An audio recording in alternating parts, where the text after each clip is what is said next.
Its influence has reached Tulsa, mostly through the opening of the Bleu Grotto Club. Today, Randy Lewin begins a three-part series on the New Wave movement here in Tulsa. Enter a world far removed from the banks and oil companies just a few blocks from here in downtown Tulsa. As the poet wrote 300 years ago, what passion cannot music raise and quell?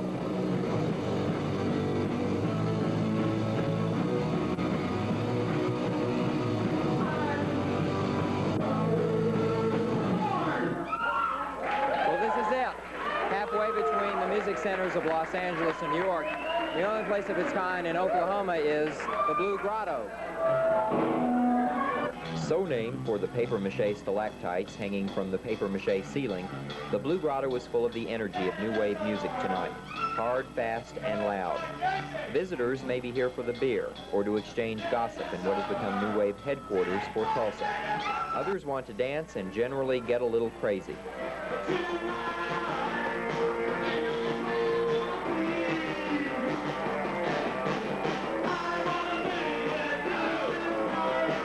New Wave tries to assault your senses and your sensibilities. How else to explain green hair and a band called Kill Your Dog? It's really boring in Tulsa. Yes, this is the only place. We've had a Holiday Inn. Just like you are? Yep. And how'd they like you? They left. They ran. They ran out the door. The music ends at midnight. An exhausted audience files out. Many will be back tomorrow night, and will be back tomorrow with a look at how all this began. Randy Lewin, Channel 6 Eyewitness News.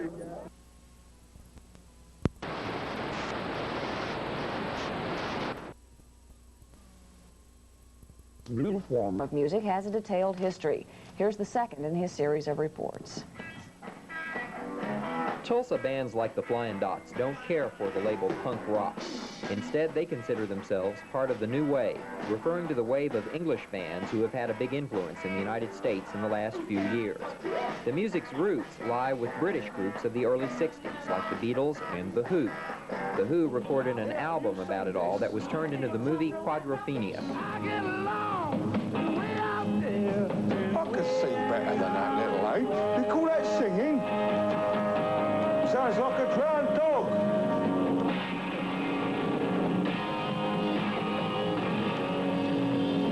That'll make you deaf, you know. Have you ever liked someone's debut album or a first movie or a first novel, really liked it a lot, and then the next one came out, and somehow it just wasn't as good? Well, it's appropriate that the most influential new wave group solved that problem. The group was the Sex Pistols.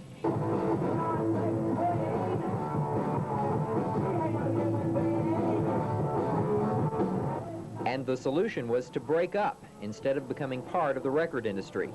Their one American tour included this stop at Kane's Ballroom. The group was less than a smash. Most audience members left before the band did. And we're leaving. It has no value, this show. It's not music. But the guitar player in a Tulsa new wave band called the Reactors looks at it another way.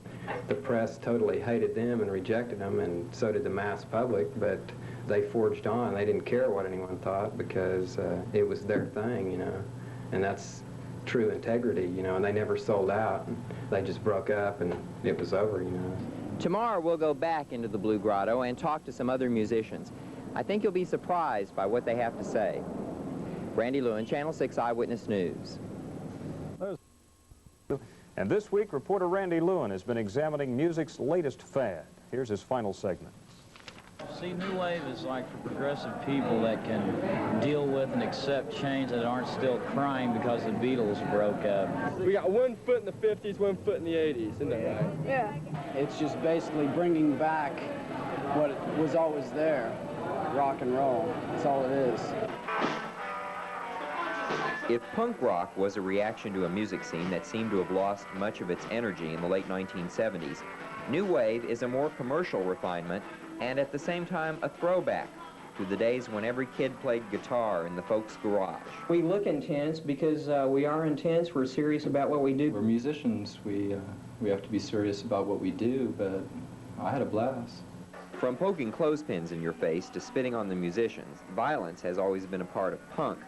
But at the Bleu Grotto, a few bouncers are always scattered through the crowd in case of trouble. If somebody throws an empty beer can at me, you know, or paper cups or something like that, then that's okay. I take it as a compliment. But if they throw a full bottle at me and hits me in the head, I think something different. Every once in a while we get these people who, you know, just coming down to start trouble, and if you're coming down to start trouble, yeah, you should be afraid to come here. Finally, New Wave's main components retain very traditional ideas. The bands want to deal with a record company. The fans want to hear more of the music on record and on the radio. Now, New Wave faces the old problem of what to do next. If it grows in popularity, it will lose the uniqueness that appeals to some of its fans. But if it doesn't grow, some fans will inevitably leave, and the Bleu Grotto will fold. For the time being, the music goes on, and everyone waits for what happens next. Randy Lewin, Channel 6 Eyewitness News.